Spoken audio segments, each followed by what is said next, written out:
continuar trabalhando a ideia do estacionamento. A ideia do criar o roteiro é fazer especulação.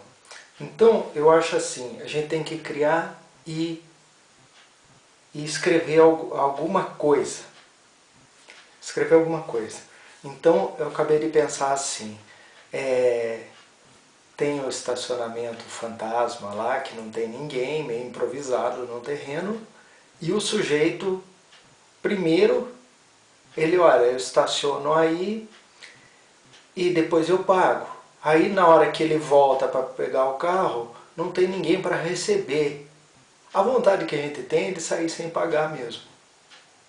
Aí o que acontece?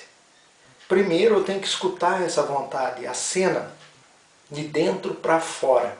De fora eu tenho os pontos fixos. Eu sei o que acontece. Mas quando a gente entra dentro da cena, a gente tem que entrar com aquele frescor de não saber o que acontece. E escrever isso. Então, aí que está a esquizofrenia com o escritor que trabalha com a estrutura, na hora que ele tem que encher as escaletas, um evento tal, depois o outro. Teria que programar, inclusive, isso. Então, eu meio que me engano. Eu sou o espectador sendo enganado. Então, eu já sei o final, mas quando eu vou vivenciar aquela cena, eu ajo como se eu não soubesse. Então, eu tenho que me imaginar. Então, eu tenho que fazer a pergunta. É gostoso você chegar lá e falar assim, eu posso parar o carro aqui, fora, tem um monte de vaga, mas tem um estacionamento ali e não tem ninguém. E é uma placa de papelão improvisado, escrito 1 hora, R$5, moto, R$2, estacionamento. Aí eu olho, eu paro no estacionamento. Eu tinha a opção de parar fora, porque é um lugar deserto, não tem carro nem nada, eu parei no estacionamento. E daí quando eu volto, fui fazer o que eu tinha que fazer, volto para pegar o carro, eu olho e não tem ninguém. Eu ia pagar, lógico. Mas tem esse estranhamento, aí eu quero sair sem pagar. Aí o que acontece? Eu sei que o chefe dele, eu pus isso como evento fixo, o chefe dele quer que pegue notas. Nota do estacionamento, nota de onde ele almoçou, da gasolina, do posto, tudo. E é meio um vilarejo, tem poucas pessoas. E daí o que acontece? Quando ele entra no carro, vai saindo, toca o celular. Ele para, olha pelo retrovisor, aí fala com o chefe. O chefe fala assim, como é que tá indo as coisas? Fala, eu estou acabando de sair do estacionamento. Isso. Eu não devia ter falado, né? E daí ele falou, olha, não esquece de pegar a nota. É que não tem ninguém aqui. Não, eu quero nota tudo, nós precisamos colocar isso. A empresa trabalha com isso aí, tem que expedir uma nota de estacionamento. Entende? Então, essa relação com o chefe, com ele, é em tempo real. E daí vai crescendo a história. Então, se antes a gente comentou assim, eu comentei que a história ele quer pagar e não tem ninguém para pagar. Então ele vai ter que enrolar, perguntar para outras pessoas quem é que toma conta, tudo. Resumindo, esse é um ponto. Aí o outro ponto, o chefe dele tem uma certa importância aí no caso. Esse sujeito, o forasteiro, ele vem para resolver um problema. Por enquanto, eu não quero ver qual é o problema. Qual que é? Definir.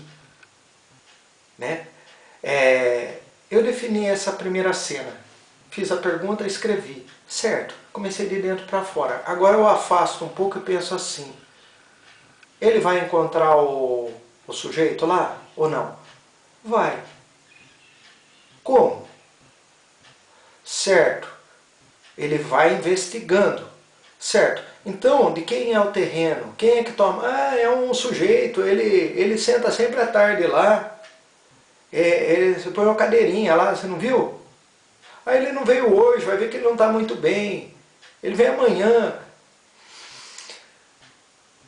Resumindo, ele liga para o dono do terreno, desse imóvel, desse terreno que é de uma cidade grande. Aí fala, não tem estacionamento no meu terreno nem nada, que história, eu não sei disso daí não. Não tem nada. Aí ele vê que é clandestino, que é tipo um mendigo que pôs com disco aquela plaquinha de papelão. Aí ele falou, mas só faltava essa, eu pegar do mendigo, liga pro chefe, o chefe fala alguma coisa. Resumindo, quando ele achar esse mendigo, o mendigo está morto. Quando ele chegar lá no chefe dele, o personagem no começo, ele é todo certinho. Então existe essa relação com o chefe, tudo formal. Ele vai se arrebentando, ele vai virando que nem um mendigo. Ele vai se transformar em mendigo, é um contraste. O arco dramático da história é essa. Tem um estranhamento no ar, uma cidadezinha que vai deteriorando ele. No final, ele meio pega como nota, que o pessoal não tem nota, algumas coisas são escambo, não tem dinheiro. Entende? Então seria uma confrontação numa cidade, um chefe, cidade que funciona com papel, e uma outra que não funciona com papel, que é escambo, que é troca. Então o objetivo para escrever a história de dentro é mostrar isso. Então eu tenho uma tese. Tenho uma tese, quer dizer, eu vou começar a criar histórias que façam contrastes. Eu tendo isso, eu vou achando a estrutura de ponto de giro da história, saber qual que é o ponto de giro, se ele pode ser mais forte, se eu diminuo alguma coisa e aumento outra. Então essa história de você ler livros de roteiro, de estrutura, parece que você sabe fazer o roteiro. E não é verdade. A verdade é que você tem que criar, se apaixonar por alguma coisa e lidar com